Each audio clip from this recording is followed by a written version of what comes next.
رمضان المبارک کی مبارک ساعتیں ہیں، ان مبارک ساعتوں میں یہ بہت بڑا اللہ کا احسان ہے کہ ہر طرح کا جو شیطان ہے وہ قید ہے۔ اب ان شیاطین میں جو وہ شیطان جو غیر مری،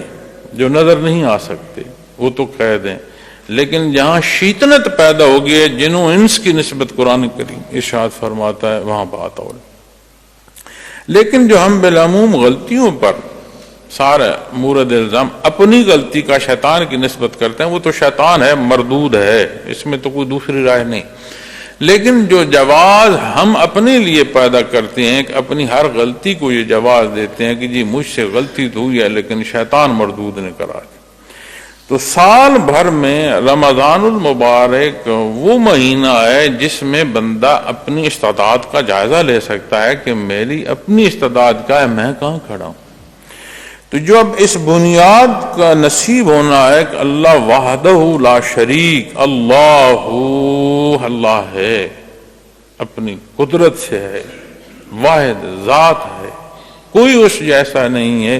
اس کے سوا کوئی عبادت کے لائق نہیں ہے، اس نے تمہیں یہ موقع عطا فرمایا۔ تو اس اقرار کے ساتھ اس مبارک مہینے میں پھر جو عمل کر رہے ہو وہاں سے دیکھتے ہوئے نیا خانے دل تک جاؤ کہ کیا سوچیں پیدا ہو رہی ہیں۔ اب سوچ کا پیدا ہونا اس پر گرفت نہیں ہے، کوئی ایسا خیال آ جائے جو غلطی اور خطا کا ہے اس سے مزید نہ سوچا جائے، اسے مزید کھریدا نہ جائے، منصوبہ سازی نہ کی جائے، اس خیال کے آنے پر کوئی گرفت نہیں ہے، بلکہ وہ غفور الرحیم اس غلط خیال کو عمل تک لانا،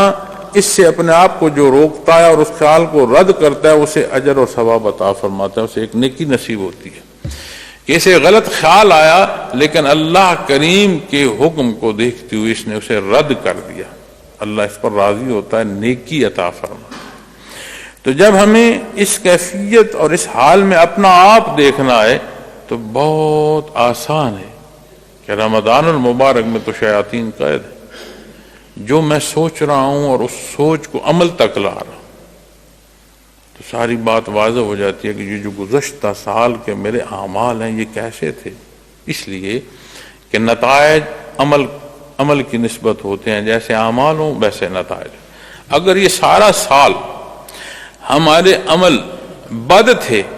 تو شیطان قید بھی ہو گیا، وہ بدی ہمارے اندر اس طرح پختہ ہوگی کہ ہمارے مزاج کا حصہ ہوتی چلے گی، ہمیں وہ پسند آ گئی۔ پھر عبادات کی نسبت یہ بھی فرمان ہے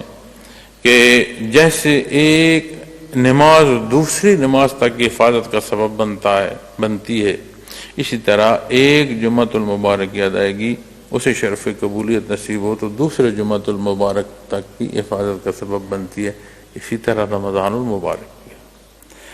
رمضان المبارک کی اس بھٹی سے بندے مومن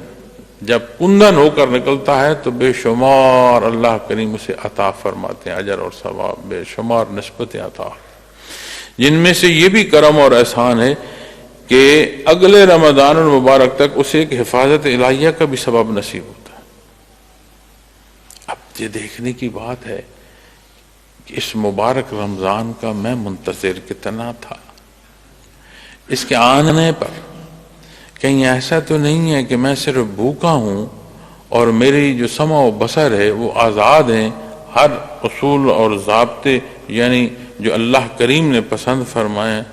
تو یہ بھی تو فرمان ہے حدیث شریف میں کہ اللہ کریم کو کسی کو بھوکا رکھنا مقصود نہیں ہے۔